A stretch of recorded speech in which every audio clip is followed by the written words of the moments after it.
ایک دن ملا نصیرالدین اپنے گدھے کو گھر کی چھت پر لے گئے۔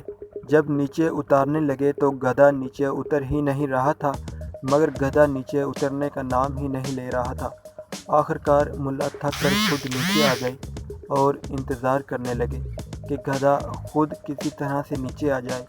کچھ دیر گزرنے کے بعد ملا نے محسوس کیا کہ گدھا چھت کو لاتوں سے توڑنے کی کوشش کر رہا ہے۔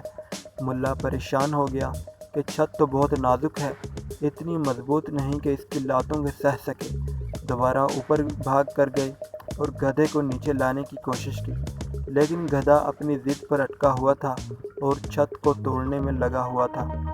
ملا آخری کوشش کرتے ہوئے اسے دوبارہ دھکا دے کر سیڑھیوں کی طرف لانے لگے کہ گدھے نے ملا کو لات ماری اور ملا نیچے گر گیا اور پھر چھت کو توڑنے لگا۔ بالآخر چھت ٹوٹ گئی اور گدھا چھت سمیت زمین پر آ گرا۔ ملا کافی دیر تک اس واقعہ پر غور کرتے رہے اور پھر خود سے کہا کہ کبھی بھی گدھے کو مقام بالا پر نہیں لے جانا چاہیے۔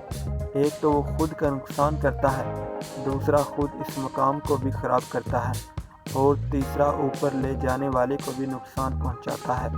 ہم لوگ نااہل گدھوں کو مقام بلند پر بٹھاتے ہیں اور انہیں بڑے بڑے القابات دیتے ہیں، پھر یہ گدھے ہم کو ہی نیچے پھینک دیتے ہیں اور اس منصب کو بھی خراب کرتے ہیں۔